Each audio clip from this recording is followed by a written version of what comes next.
receiving. So to perform a shipment or receive a shipment, ship a shipment or receive something, what we're going to do is we're going to go into inventory, the inventory module, and you'll see here that there is the shipping portion and the receiving portion. So we're going to start with the shipping portion, and I've gone in, because this is a test database, I've gone in and I've already created some sales orders that we can ship, and just to demonstrate a couple of different features. So we're going to go in, and the first thing we're going to do when you go into the to ship anything, you have to perform a couple of steps, and you have to issue the inventory to shipping. So that's the first step. And then the second step is you ship the order. So you can go into the inventory module from here and go down to shipping, or you can use again the icons down the side, which kind of step you. Oops, I hit that by accident there. Sorry. The icons down the side will step you through the processes. So if you look over here, this is the sales side of things, which we've already gone through. And then over on this side, you can see the ship icons, and this is the shipping process that we're going to go through. So the first thing you're going to want to do, and hopefully that little screen is going to, I hit that prospect button by mistake. Anyway, the first thing you're going to do is go in and take a look at your backlogs. So give me 1 second here. There we go. So this is the backlog screen, and so you can go in and you can select your backlogs by customer type, and we talked about customer type. We talked about that a couple of times in CRM and sales. So you can have different types of customers. The best thing to do is just go with all customer types. You won't miss any of your sales. And I would also go with all sites as well. I've got a little delay here. I think it's just the remote session here. 1 second, sorry.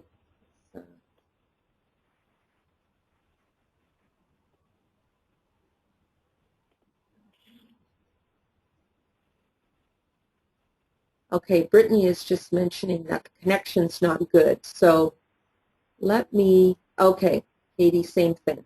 Okay, let me just, give me 1 second here.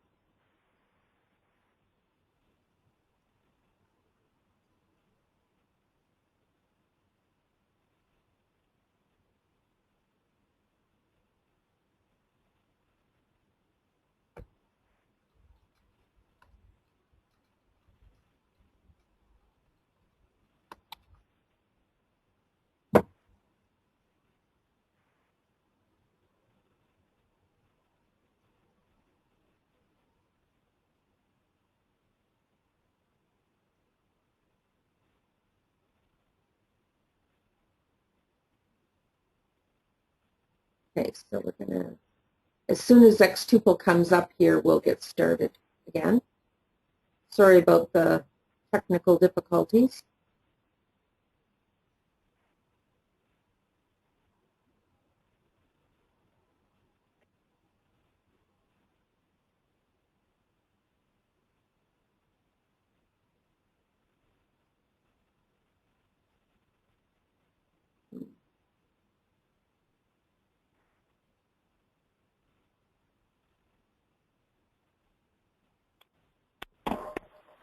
Okay.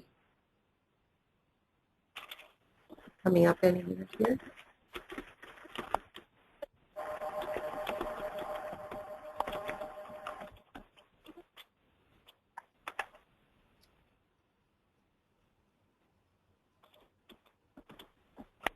There we go. Okay. So we'll go back to, we'll get started. I'll just start again. So we're at the inventory module. We're going to do some shipping transactions. which I can access through the ship inventory module. I can also access the shipping transactions through these icons down the side by selecting sales. And this is the shipping area here. So the first thing you would look at is your backlog. So we're going to click on the backlog, and I can select my backlog by looking at all the customer types. I'm sorry, is there a question? No? Okay. So I can select my backlogs by going into the backlog module and selecting by customer and by all the sites, which is a good idea, and then the earliest and latest date, and we'll just do a query. And so you can see here that there are a couple of sales orders that are scheduled to be shipped. The yellow one is yellow because it needs to be shipped within the day, and the blue one is blue. Oh, sorry, that's not correct. The blue one and the yellow one need to be shipped within the day. And I believe the yellow is just stating that it is partially shipped. So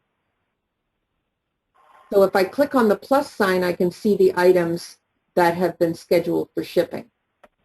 So this would be a site that someone in the shipping area would look at on a daily basis to make sure that they have shipments ready to go. The next thing you would do with shipping is you would go in and you could look at inventory availability, but you would also, we'll go in and take a look at inventory availability here, and these are the sales orders that are sitting waiting to be shipped and the items that need to be shipped, and I can see, looking on the screen, what's on hand, what's been allocated already, and what is on order and the inventory positions.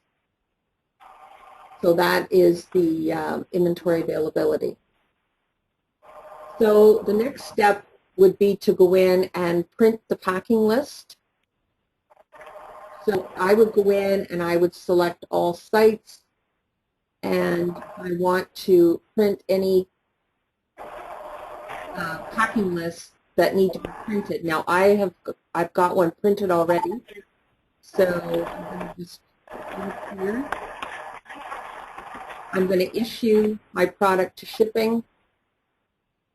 We're going to see here that I have an order created to issue to shipping.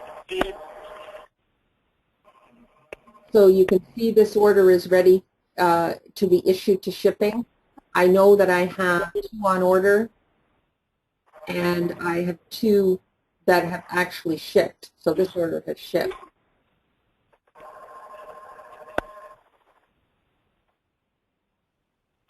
So I'm going to take a look at number 2. This is the order that I've got sitting there that has not shipped. So there's 5 on order. I've got 1 sitting at shipping, so I need to issue the balance of the order to be able to ship it. So to do that, I would issue the stock, or I can just go in and issue all. If I issue all, it will just go ahead and put everything at shipping. If I issue stock, I can go in and I can say, well, maybe I don't want to ship all 5, maybe I want to do a partial shipment. I would just enter the amount that I want to ship in this quantity issue. So that's how you would do a partial shipment. Issuing all will issue everything to shipping. So right now you can see that there are 5 sitting at shipping, and they're ready to ship. Now if I want to, I can just press the ship button from here and ship them, or I can go in and we'll do this. We'll go into the ship icon and we'll ship the order. Now I know that this is coming from this location, and I can search for the order, or if I know the order, in this case I do, I can type it in, and this is the date shipped, and I would press the ship button. I can also put the ship via in here, And I can add the tracking number as well for the shipment. And I would just press ship. So we'll ship that order. Are there any questions about the shipping?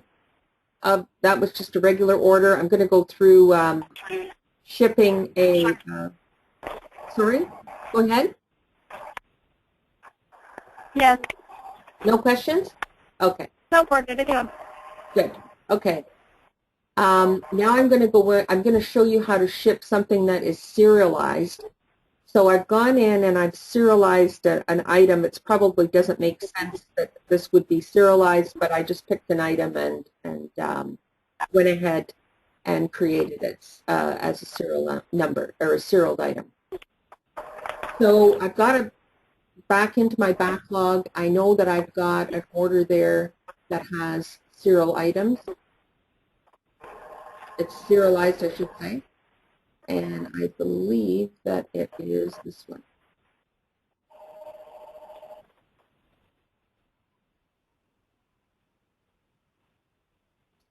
Okay, be this one. So we'll go in and we'll do the maintain or issue to shipping, that order.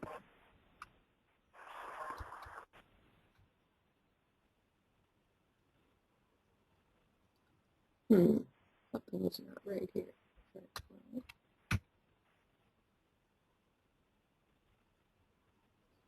Well, I had an order there that was ready to ship. I'm just going to just take one more quick peek. Maybe I issued it.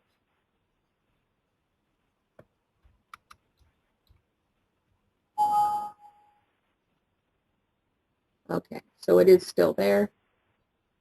For some reason, it's not showing.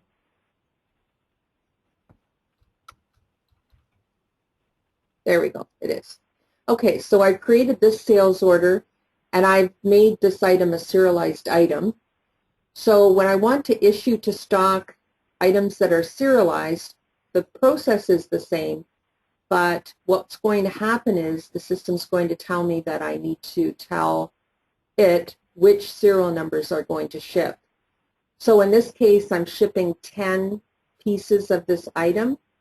So I can go in and I can select the serial numbers by saying distribute, and I can say that this is what I'm going to distribute. So I can just select each of the serial numbers. So in this case, I'm only going to ship 2 of the 10. And I would post this. Oh, so I'm going to have to go in and select 10 of them.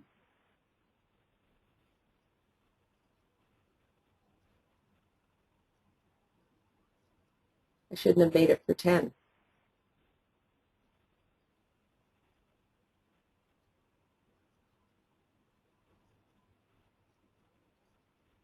So this is what you would have to do if you have a serialized item.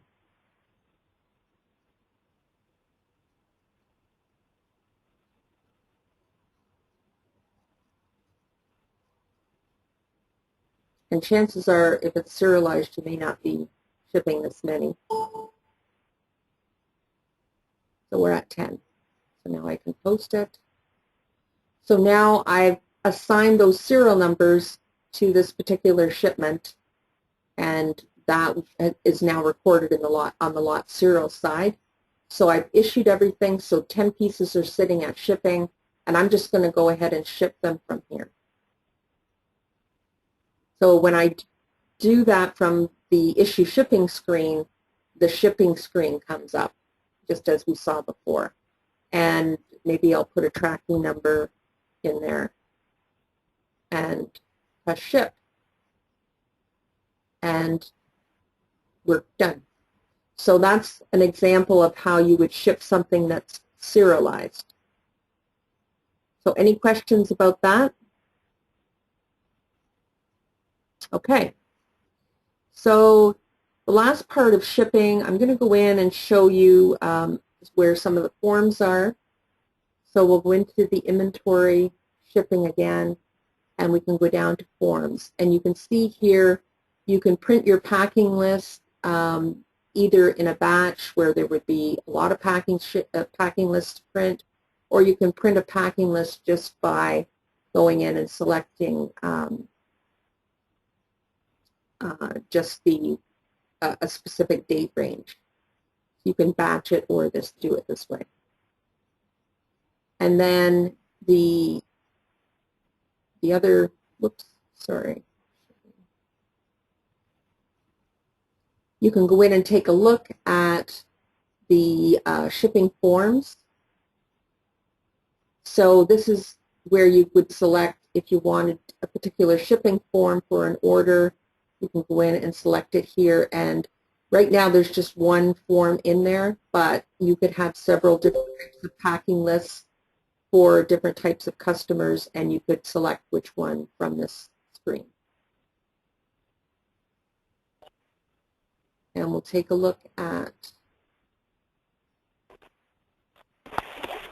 there's other types of forms here. So this is, if you've got customized forms for shipping, say you need to print additional customs forms and things like that, you can assign them.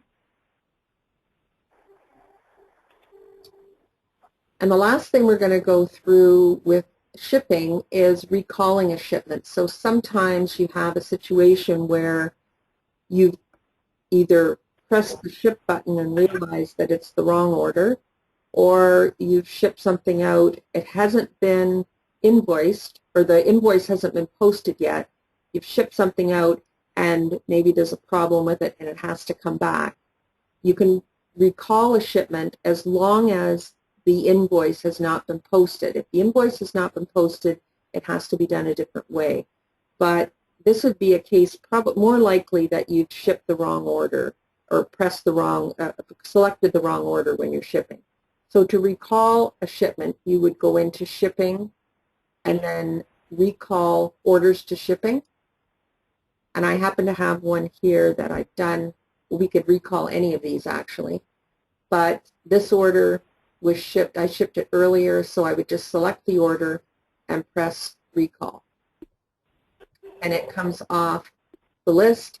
Everything goes back into inventory, and I think if we go in and look at our backlog, we'll see that that order is, hope we're going to see that order is there.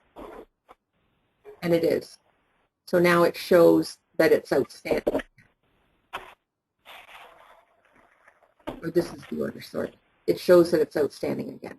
So that's a way of just fixing a problem, just in case you've gone through and you've selected the wrong order, you can recall it very easily. So any questions about shipping at all?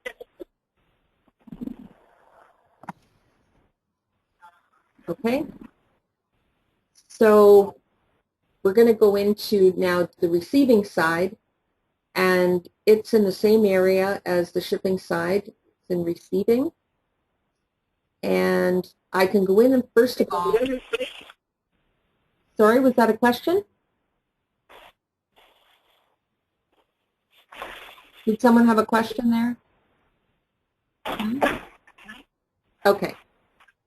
So I can go in and I can take a look at my unposted receipts. So this would mean that these are receipts that I've done and I haven't posted them. You can go in and do a receipt, but you do have to post receipts. So that is an area that you can go back in and say, okay, these are all the receipts I'm going to need to post. I haven't done that yet. We'll go in and do a new receipt. So I'm going to go in and I don't see any purchase orders.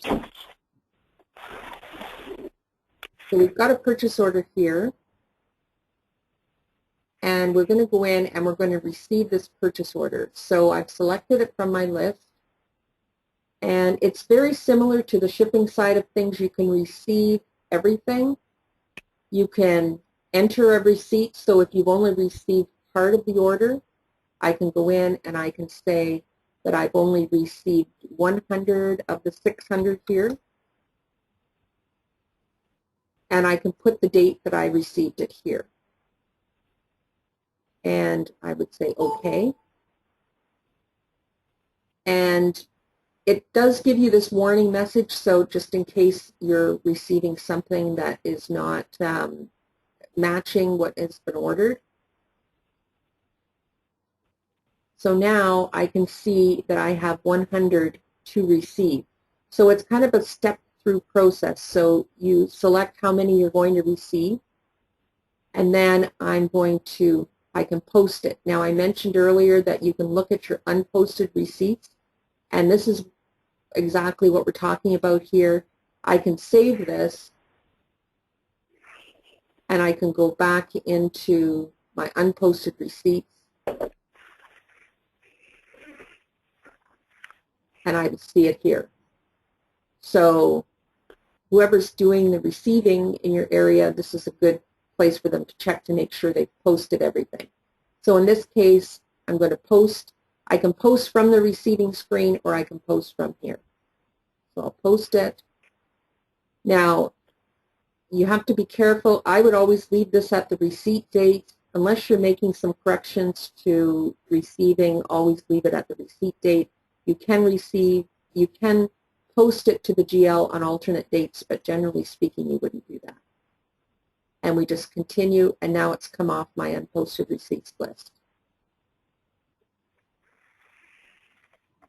So that's how I would go in and I would receive an item.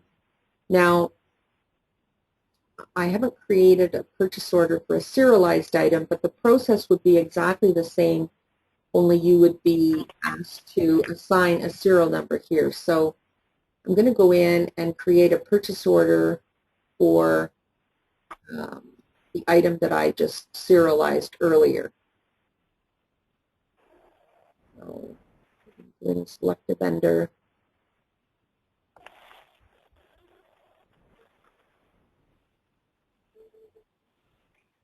And I'm going to select the line item. And that's going to be this item that I have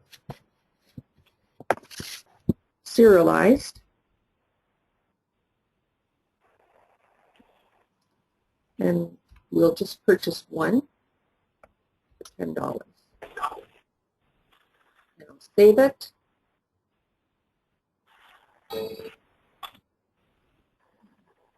And I'll make this due tomorrow. Okay, so now I've got a purchase order here that I'm going to save. And now I'm going to receive that purchase order. And this is going to be a serialized item that I'm going to receive. Oh, I think I didn't post it. Just 1 second.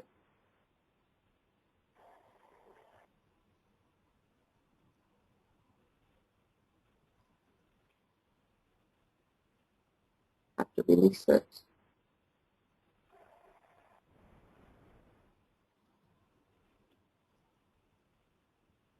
Forgot to release the order, so it has to be released in order for me to receive it. I'm going to go in and receive the order.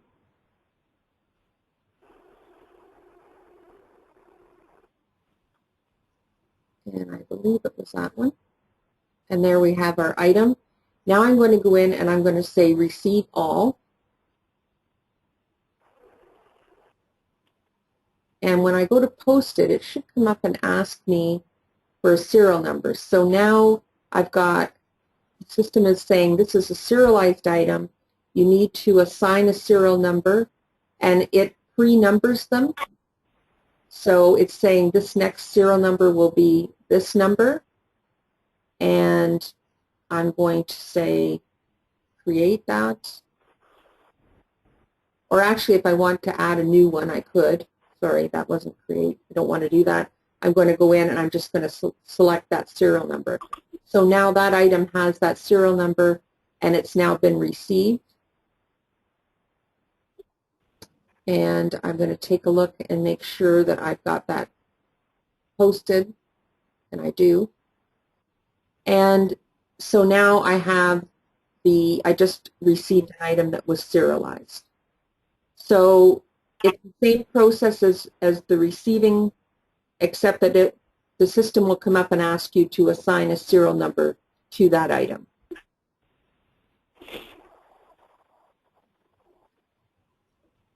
Now, if you wanted to do a purchase order return, you will go in to purchase order return and select the order, and we'll select the order that I just received.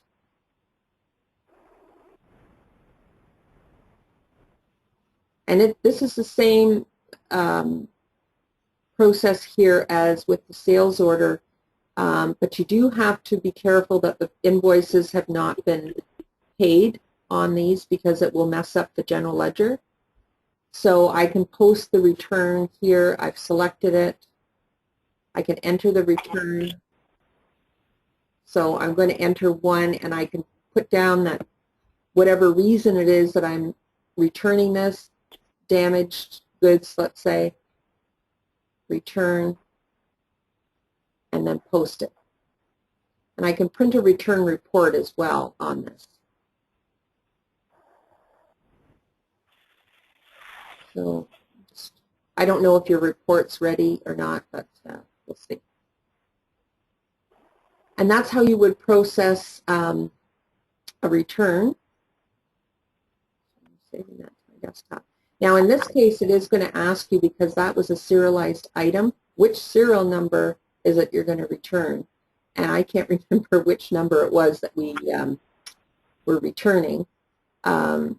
So I'm going to just, I think it was probably the last one. Distribute that. And so now our serial numbers are, the integrity of the serial numbers are there, and the item has been returned to the vendor. So that's how you would do a PO return. Are there any questions about the receiving side of things?